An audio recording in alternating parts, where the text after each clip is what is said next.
विद्या बहनिया का नक्शा बनादा कि विद्या बहनिया का नक्शा बनादा अब एकदर विचार वाला अमानतिया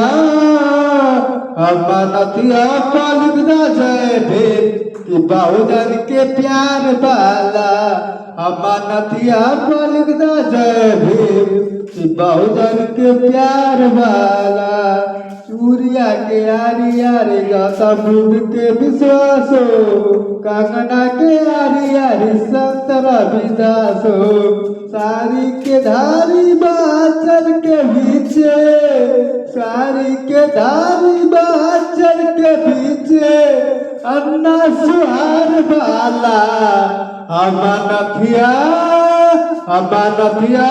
लिखता जय भीम कि बहुजन के प्यार वाला अमानतिया लिखता जय भीम कि बहुजन के प्यार वाला।